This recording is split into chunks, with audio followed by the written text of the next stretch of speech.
es un asunto humanitario de primer orden que se origina por la falta de oportunidades, como todos sabemos, por la falta de oportunidades de empleo, por la falta de bienestar, también por bloqueos y decisiones que se toman desde el extranjero. Este fin de semana visitaron México algunos de los más famosos dictadores del continente.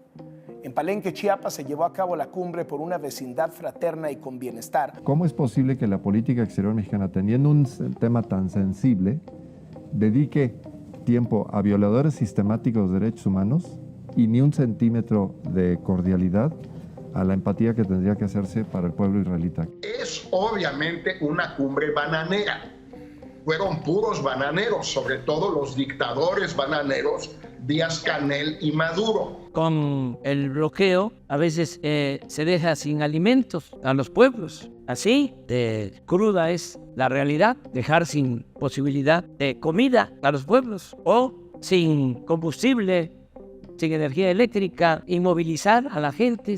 La migración es un tema de países bananeros, como intentan decir desde la oposición. Esto es un diagnóstico y una sentencia al mismo tiempo, o quizá nos encontramos frente a un nuevo proceso de integración que busca abordar el fenómeno desde sus causas estructurales, causas que han obligado a miles de personas a dejar sus hogares y sus países. Esto es En Re.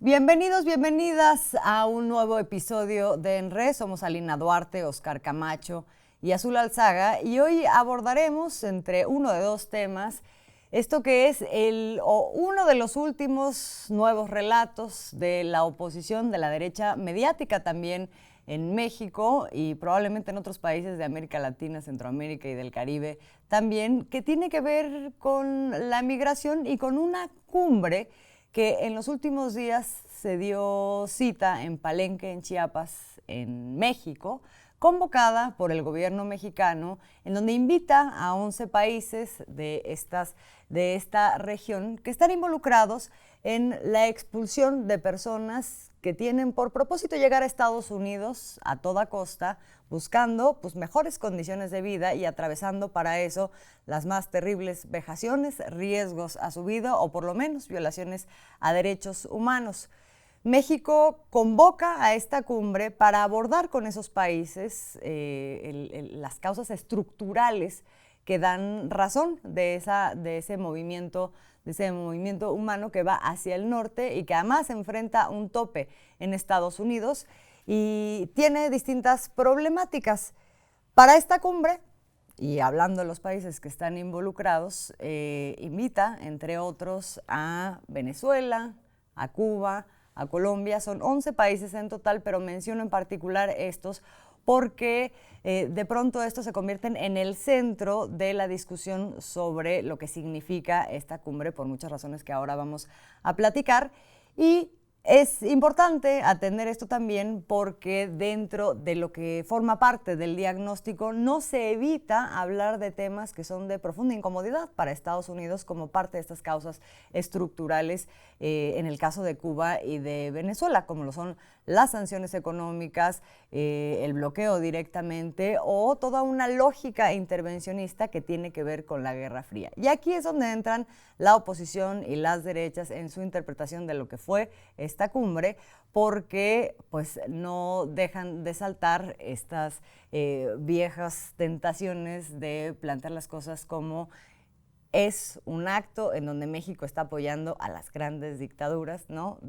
Tal y como han sido calificadas. ¿Y de dónde viene esto? Pues también de una vieja tradición en nuestro país, en México, que tiene que ver con validar de alguna manera el intervencionismo o la relación de subordinación de México o de otros países frente a Estados Unidos. Entonces, desde ahí es que entra todo en este rompecabezas de interpretaciones. Vamos a ir desmenuzando, creo que es importante hacer el análisis, pero a partir primero de lo que es el desmenuce del diagnóstico que se hace en esta cumbre, que resulta muy importante, y de ahí de lo que se deriva, que son una serie de acuerdos que marcan un punto de inflexión en las relaciones y en el abordaje del tema de estos países, entre los que, por supuesto, y como país invitado, se encuentra México. Alina, vamos a esa parte. Hola, ¿qué tal? Azul, Oscar, pues yo creo que este encuentro sin duda es histórico, ¿no? Por mucho que haya pasado desapercibido por los medios o que lo abordaron los medios de comunicación haya sido para denostarlo, minimizarlo o agredirlo, como ya escuchábamos al principio, que si los dictadores, que si las repúblicas bananeras, etcétera, etcétera. Este diagnóstico del que hablas, Azul, habla de las realidades de cada país, ¿no? Es algo que hay que entender. Cada uno de los países se ha visto en confrontaciones distintas, en una correlación de fuerzas distintas e incluso en un nivel de intervencionismo, sobre todo de Estados Unidos, de forma distinta. En algunos lados ha financiado a sus derechas, en otros ha propagado directamente la migración, etcétera. Pero bueno, ahora se va a un tema que también era muy tabú dentro de las propias izquierdas, ¿no? Al momento de debatirlo, porque también uno asume que son gobiernos progresistas y que ya los problemas están solucionados. Sin embargo, no ha sido así, ¿no? El tema de migración responde a condiciones muy específicas.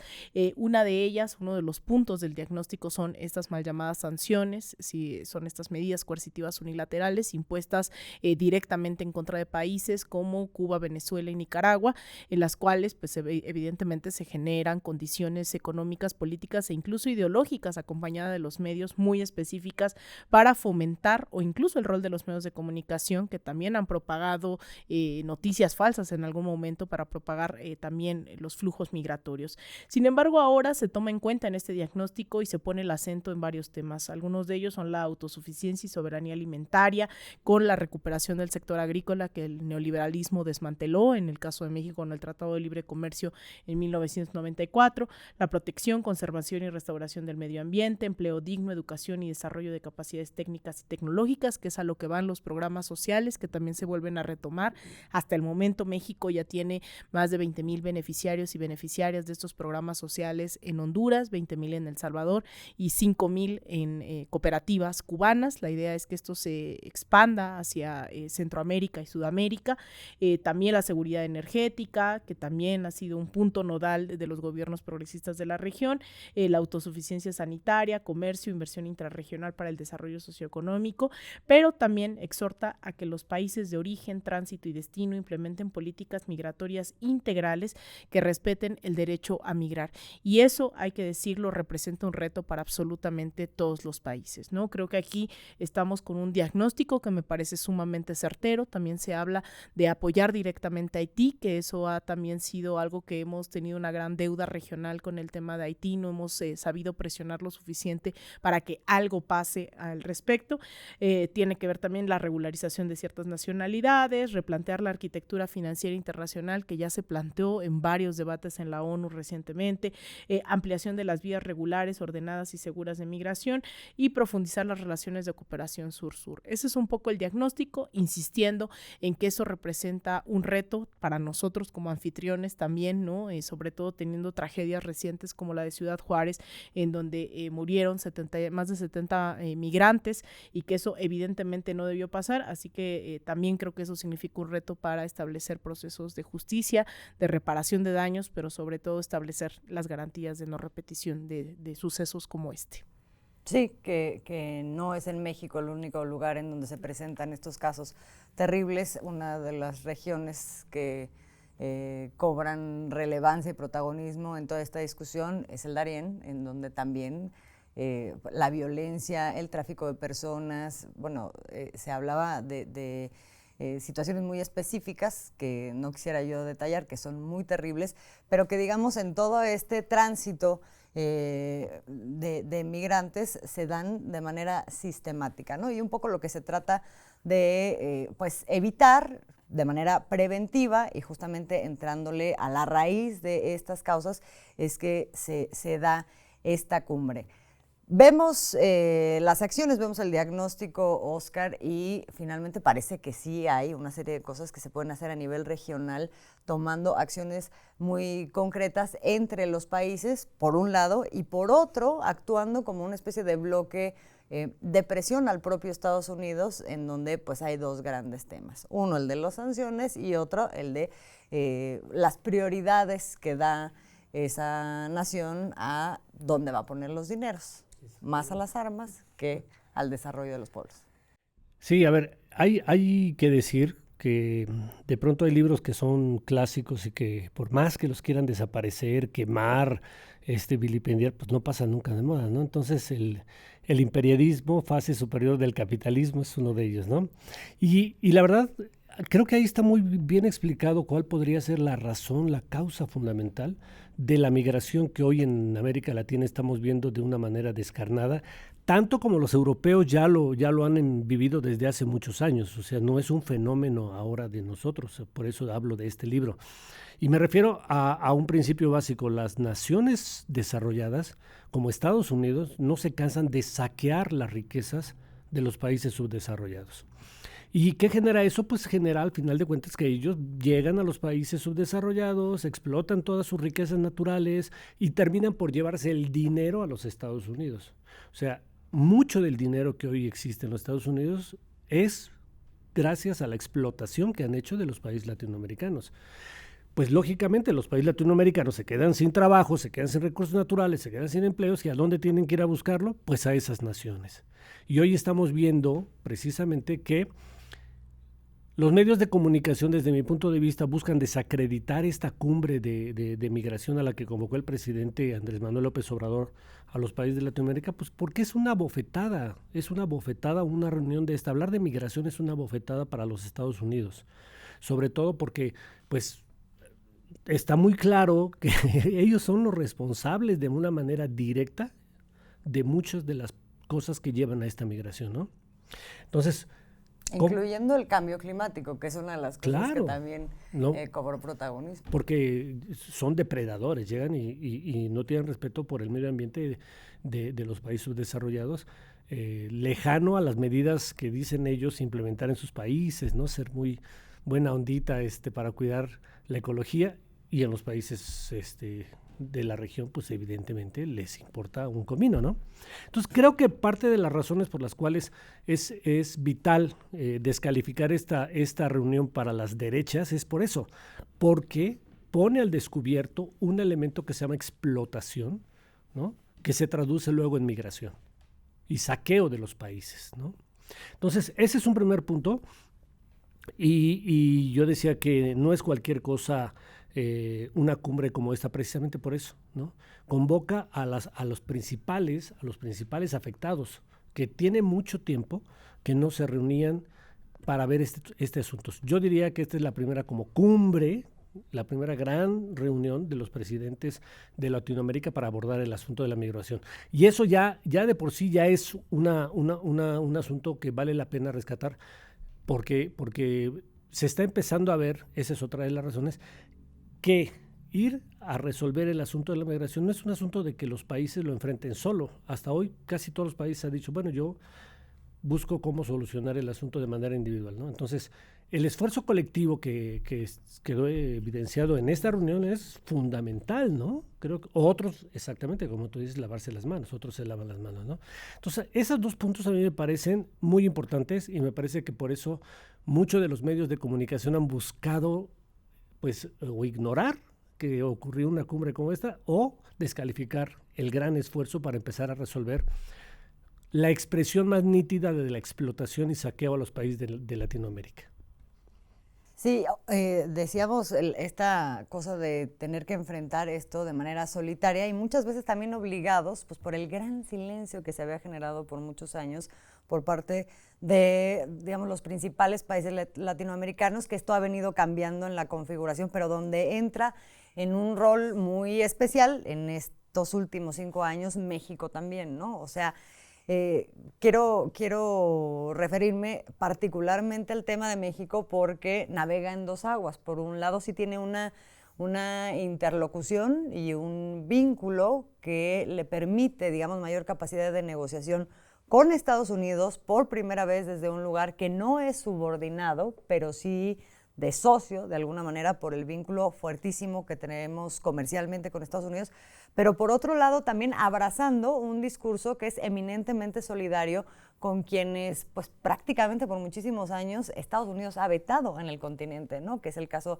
de, bueno, más países, pero particularmente Cuba y Venezuela. ¿Cómo ves aquí este rol de México, Alina? Mira, yo creo que aquí es un privilegio hoy estar hablando desde México sobre este tipo de procesos, toda vez que hemos visto en los últimos 20 años un cambio de correlación de fuerzas con el imperialismo estadounidense, este encontronazo, si podremos llamarlo así, entre el bolivarianismo y el monroísmo, ¿no? Después de 200 años de doctrina Monroe, se planteó hace más de 2 décadas que había otra vía, que era la vía que recuperaba los sueños de José Martí, de Simón Bolívar, y que hoy hay nuevos referentes también en la región como Hugo Chávez, Fidel Castro, y hoy en México, más allá de que no es una apuesta por el socialismo, por el comunismo, se ha replanteado esa correlación de fuerzas en otros términos. Hace 20 años, cuando se planteaban una nueva arquitectura financiera de alianzas en la región, se planteaba la UNASUR, la creación de la CELAC, la creación de ALBA, TCP, ¿no? El Tratado de Comercio entre los Pueblos, Petrocaribe, incluso también en términos mediáticos, la apuesta fue crear medios como Telesur, ¿no? También con esa visión. Y pues eso se llamó la década ganada, y después vino también una gran derrota para las izquierdas en la región, que vino el revés con la victoria de Mauricio Macri en Argentina, Sebastián Piñera en Chile, bueno, la continuidad del neoliberalismo, vimos golpes de Estado también, a los más recientes, incluso en 2019, 2020 y 2021, con Evo Morales, con Pedro Castillo, y hoy México ha enarbolado nuevamente esta tradición que constitucionalmente ya estaba, la doctrina Estrada, y ha arropado nuevamente estos procesos de integración en América Latina, el Caribe e incluso, me atrevería a decir, en el sur global. La migración, como dice Óscar, pues no es nada más una cuestión de que apareció por generación espontánea. Ese imperialismo estadounidense nos lo ha hecho creer a través de los medios de comunicación, de Hollywood también como gran industria ideológica, cultural, que esto empieza en la frontera sur de Estados Unidos. Sin embargo, eso no es así. Esto empieza con esas sanciones, con esas medidas coercitivas unilaterales, financieras, económicas, bloqueos, con la injerencia, desestabilización y golpes de Estado. Y hoy México, durante los últimos 5 años, se ha negado incluso a participar en organismos que fueron creados por los intereses de Estados Unidos, como la Cumbre de las Américas, como la propia OEA la ha denunciado. Estos cuestionamientos que han sido muy frontales, o incluso también ha cuestionado la propia ONU, no solamente lo que dice se queda como florero en el continente, sino a escala mundial, y ahora lo vemos también con Palestina. Entonces, México hoy ha sabido sortear a través de una integración esa correlación de fuerzas con Estados Unidos. El próximo mes de noviembre se sentará a la mesa con todos estos acuerdos, en la mesa con Joe Biden, un presidente sumamente desprestigiado, que no tiene apoyo, que muy probablemente haga que regrese incluso el trumpismo a Estados Unidos, lo cual es sumamente peligroso. Se sentará, pero no se sienta solo Andrés Manuel. En el momento en que se siente en Estados Unidos a negociar temas de migración, temas de levantar sanciones, los bloqueos económicos, se está sentando con todo el apoyo de América Latina, ¿no? Y eso es muy importante porque eso genera otra dimensión en el diálogo. No es 2018 en donde teníamos que tragarnos que Donald Trump dijera que éramos unos no sé qué, ¿no? Violadores y demás. Ya no es 2018, estamos en 2023, y al menos, aún con todos los retos que implica el tema migratorio, que es un tema sumamente estructural que, insisto, tenemos que replantearnos en toda la región, incluyendo México, yo creo que al menos da esperanza, ¿no? Saber que esta nueva integración pues puede cambiar un poco la correlación en las negociaciones con Estados Unidos. Pues veremos qué pasa después de este encuentro con el presidente Joe Biden, que digamos es un evento, pero que sí es importante porque se da en medio de todo este proceso en donde, como dices, Alina, y aún ubicando que dentro de la correlación de fuerzas que han cambiado, pues están estas otras fuerzas que están muy interesadas en que nada de esto prospere, pues efectivamente se han dado pasos hacia adelante y en bloque, ¿no?, por parte de estos países. Bueno, si quieren cerramos ese primer tema que traíamos el día de hoy, porque tenemos un otro tema que también ha estado en el centro del debate público en México y que tiene que ver con el Poder Judicial. Aquí ya lo hemos abordado, cómo se ha ido descubriendo por la población, no es que esto no fuera así antes, pero que cada vez ha sido más público varias cosas, ¿no? O sea, la forma en que este Poder Judicial opera fundamentalmente en favor de ciertos grupos de interés, incluido la propia burocracia dorada de ese Poder Judicial, y cómo está lleno de prestaciones, de privilegios, que un poco ahora se está debatiendo por qué y si tendrían que cambiarse y también si tendría que reformarse y cómo este Poder Judicial.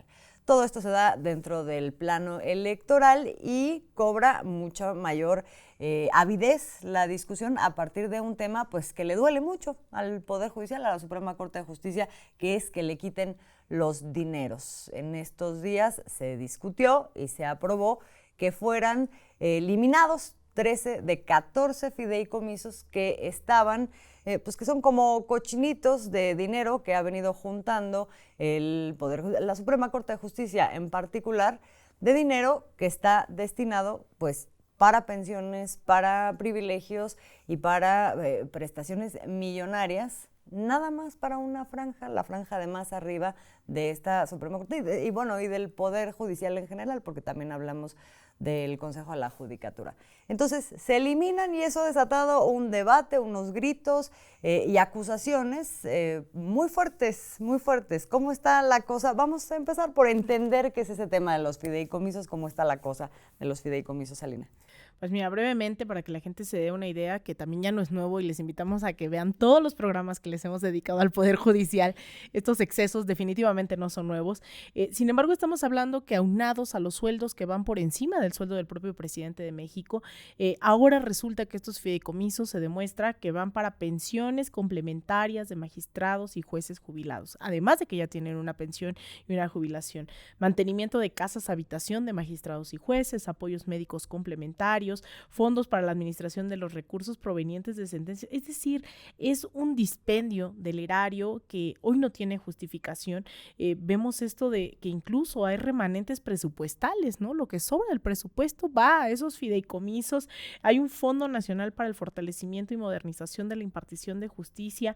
Hay fideicomisos de apoyos médicos complementarios a los complementarios, a los complementarios, a los complementarios, y de apoyo económico extraordinario para los servidores públicos. Ahí hay, digamos, esto hasta el momento se habla de que son 15 millones y medio de pesos lo que estaba destinado aquí, y lo interesante no es solo que estos fideicomisos se prueba que son parte de los excesos, los privilegios de esta burocracia judicial dorada, sino que además han desplegado, ¿no? Lo que es importante es cómo se ha desplegado también una campaña mediática que incluso los ha llevado a nuevamente movilizarse en las calles, repitiendo sistemáticamente la estrategia que ha tenido la derecha durante los últimos 5 años en este país, que es inflar un descontento al máximo, poner al servicio a todos los medios de comunicación y de repente movilizaciones caracterizadas por el desconocimiento absoluto de quienes se manifiestan sobre lo que está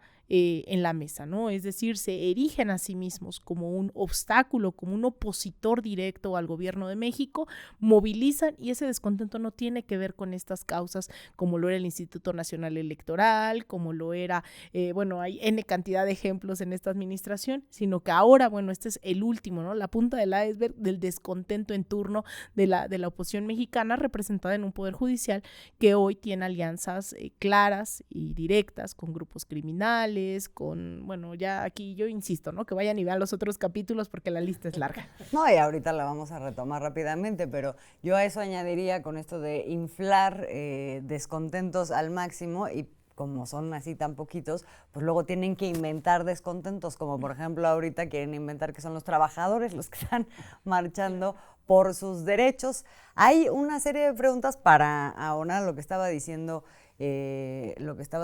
Alina, una serie de preguntas que hace el presidente Óscar para recordar exactamente pues cuáles son los grandes cuestionamientos al Poder Judicial. El presidente puso 10 ejemplos a manera de pregunta Porque la ministra presidenta de la Suprema Corte iba a asistir al Senado de la República, al final de cuentas no quiso ir, pero hasta hoy la ministra ni ninguno de los ministros han dicho absolutamente nada en términos de darle una explicación a la gente por qué se oponen a que desaparezcan estos fideicomisos, ¿no? Eso sí han marchado, algo. Uno Eso marchó. No, pero el presidente hoy creo que ante el silencio de los ministros, hace 10 preguntas, pero me parece que son súper importantes, ¿no? Solo a manera de ejemplo, porque podría haber hecho yo creo que 100 preguntas de los privilegios que tienen, ¿no? Uno les dice, ¿por qué ganan hasta 700,000 pesos mensuales? Que es una cosa para tenerle a la gente una referencia en México. El presidente gana 105,000 pesos aproximadamente, los ministros ganan 700,000 pesos. Entonces el presidente les pregunta, a ver, explíquenos por qué ganan hasta 700,000 pesos. ¿Cuál es la razón? Otra pregunta es, ¿por qué nunca se castiga a jueces, magistrados y ministros que incurren en corrupción? Y esto tiene una historia que yo creo que los ministros no lo quieren ver y por eso nunca dicen nada de esto. No, yo no creo que hay en México un mexicano que no diga que los jueces son corruptos. Uno va a cualquier juzgado y lo primero que dice es ¿cuánto me van a sacar si llego a un juicio, ¿no? Pues porque uno conoce la corrupción de los jueces. Entonces les pregunta, ¿por qué nunca se mete a los jueces a la cárcel?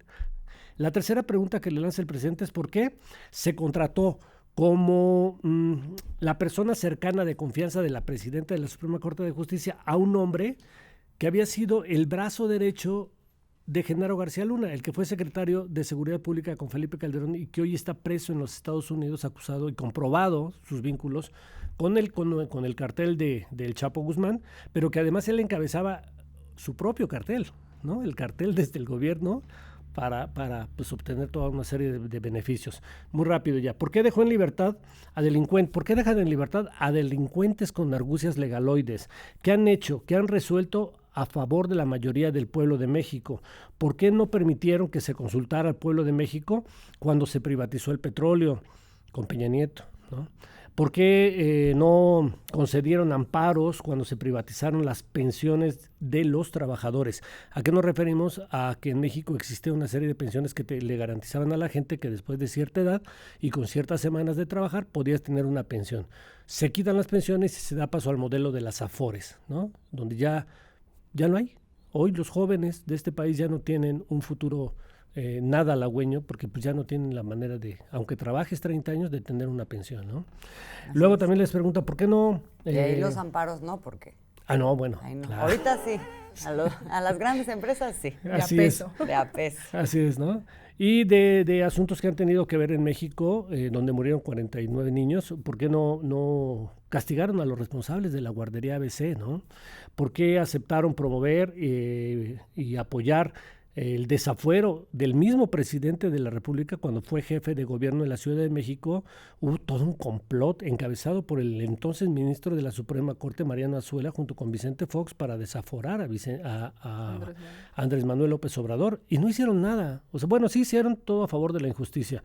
¿Por qué en vez de castigar a los delincuentes de cuello blanco, los dejan en libertad y les devuelven además sus cuentas bancarias, su dinero? Todo, ¿no? ¿Por qué tienen subejercicios cada año y los meten a sus fideicomisos? ¿Qué les parece que el pueblo elija a los jueces, magistrados y ministros? Y finalmente, ¿cuánto destinan a pagar de chayote? Es decir, ¿cuánto le dan a la prensa para que hable bien del Poder Judicial? 10 preguntas, sé que aquí son... Que contesten una, ¿no? Contesten bien, claramente una, nos podremos dar una idea de qué es lo que pasa ahí, porque efectivamente, o sea, nunca jamás el Poder Judicial ha rendido cuentas ni ha dado ninguna explicación de estas cosas de las que somos testigos, toda la población o todo el pueblo de México. Y como este tema, que es nada más uno, el de los fideicomisos, el de sus dineros de privilegios, es injustificable, verdaderamente injustificable, pues justamente por eso vemos en la prensa o en la voz de algunos ministros esto de tenerlo que justificar de otra manera, como por ejemplo decir que los fideicomisos son para pagar los salarios y pensiones de los trabajadores de base del Poder Judicial, cosa que no es cierta, claramente. Otro argumento, que ese ya es más elaborado, pero más penoso todavía, es decir que eso de los fideicomisos pues es muy poquito con respecto al presupuesto general, y entonces ¿por qué no se los dejan? Al fin que es muy poquito. Vamos a escuchar. Estar hablando de nimiedades como es un pinche comedor o pendejadas de esas, o sea, estamos locos. Es irrelevante lo que gane un ministro, irrelevante si tienen comedor o no tienen comedor, irrelevante si tienen seguros de gastos médicos. Son mamadas. ¿Por qué quieren estar, digamos, preocupados por los pequeños centavos que, digamos, viendo un presupuesto de 6 billones, o sea, 6 millones de pesos, pues este presupuesto que quieren quitarle, quieren destruir, digamos, estos fideicomisos, quitándole el dinero a los trabajadores del Poder Judicial, terminan siendo verdaderamente microscópicos a la luz de todo el presupuesto. ¿Pero por qué lo hacen? Para empezar, no son 6 billones, son 9 billones para el presupuesto del 2024 y este año fueron 7.3, no son 6. Te quedaste desactualizada. Pero comentando sobre para qué alcanzan estos 15,000 millones de pesos de los fideicomisos que se extinguen. Equivalen a 413,000 pensiones para adultos mayores. ¿Por qué quieren lastimar a los jueces? ¿Por qué ¿A ti te quieren parecen lastimar centavos, a los Kenia? justiciables? A ver, ¿por qué quieren lastimar te voy a hablar la de la ciudadanía? realidad. ¿Por qué quieren lastimar Kenia, a la señora que está buscando senadora, no. justicia Estamos hablando de los tribunal? números. A ver, senadora, a ti te parecen centavos. Pero fuera de la Ciudad de México, Para los 9 algunos billones. miles de millones de pesos resuelven problemas para millones de personas. 5,000 millones de pesos en Jalisco dotan de agua a 5.3 millones de habitantes de la zona metropolitana de Guadalajara. 10,000 millones de pesos en Sinaloa bastan para construir la presa Santa María, que dota de agua a todo el distrito de riego del granero del país. 3,000 millones de pesos en Guerrero alcanzan para construir un hospital regional en Acapulco que le va a dar servicio a una ciudad de 1 millón de habitantes. 2,000 millones de pesos en Ciudad Juárez alcanzan para construir un hospital de zona que le va a dar salud a 1 millón de habitantes de esa ciudad. Sí, lo que señalas es verdaderamente impresionante. Yo, antes de entrar a otro punto, sí quisiera señalar algo vinculado con lo que dices. Yo creo que nunca habíamos visto en México una campaña con tanto cinismo. Porque, bueno, sabemos que defienden sus intereses y que lanzan campañas y que mienten, ¿no? O sea, la mentira es parte de la campaña de las derechas en este país. Pero esto ha llegado a ribetes de cinismo impresionante. O sea, salir a defender privilegios por 15,000 millones de pesos, por salarios impresionantemente altos, que nada tienen que ver con la pobreza, con el olvido de muchos mexicanos. Es decir, son verdaderamente de una insensibilidad que asquea. Esa es la palabra. ¿Con qué cierras, Alina? Sí. Pues bueno, yo cerraría escuchando a la gente qué es lo que está diciendo sobre el Poder Judicial. Salimos a las calles aquí en De Raíz y salimos a preguntarles qué es lo que está opinando. Obviamente, si de algo nos enorgullecemos y por lo cual surgen estos proyectos, es justamente porque la gente quiere opinar, pero también ser escuchada. Así que vamos a escuchar qué dicen en las calles sobre el Poder Judicial. Que el Poder Judicial debería dedicarse más a trabajar que andar haciendo escándalos, porque ellos ganan muy bien. El Poder Judicial no es utilizado de buena manera, ya que existe demasiada delincuencia. Tan neutral como lo quieren hacer ver, pues no es esta cuestión de los fideicomisos que les está quitando el peje, es decir, sí son una clase o son una clase privilegiada en la que pues sí son unos sueldos muy altos comparados con los que tenemos el resto de los mexicanos. Además, pareciera que están más preocupados por estar peleando por estos privilegios que por realmente solventar las problemáticas que estamos viviendo aquí en el país o que tenemos por solucionar en el país, sobre todo estas cuestiones de resolución de juicios entre los trabajadores y los empresarios, los juicios contra las mineras, que pues, es más allá de todo eso. Eso es lo que deberías realmente estar peleando el Poder Judicial.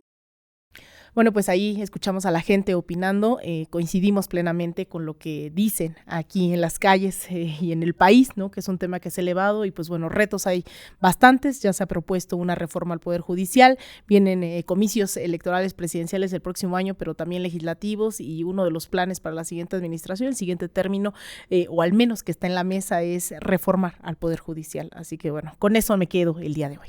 Con eso nos quedamos. Sí, es que me da mucha risa porque siempre dicen, ¿por qué quieren seguir hablando de la historia ya? Dejen de estar en el pasado. Y pues es que sé que hay muchos necios en este país, como 70% de la población es muy necia y no deja de recordar. ¿Me dejas hablar de algo del futuro también? Sí, ya que nos recriminan eso. Nomás rapidito, para lo que viene, ¿cuál es el futuro de lo que viene en torno a la desaparición de estos fideicomisos? Los jueces y magistrados ya echaron a andar una estrategia aliándose con los partidos de oposición PRI, PAN y PRD para que sus diputados de estos partidos presenten controversias o amparos constitucionales. ¿Y quién creen que va a resolver esas controversias? Los jueces y los magistrados. Entonces ya sabemos que seguramente podrían echar atrás todas estas reformas que hoy el pueblo de México está pidiendo. Esta particularmente de los fideicomisos, todavía hay que ver qué pasa en las elecciones, porque lo que viene es la reforma judicial profunda y esa posibilidad pues dependerá de la gente. Pero efectivamente, como dices, y si para algo sirve todo este debate de los fideicomisos, es justamente para seguir hablando de estos temas. Le agradecemos mucho que nos haya acompañado. Somos Alina Duarte, Óscar Camacho, Azul Alzaga. Nos vemos en el próximo episodio de ENRE. Por lo pronto, le deseamos que esté muy bien.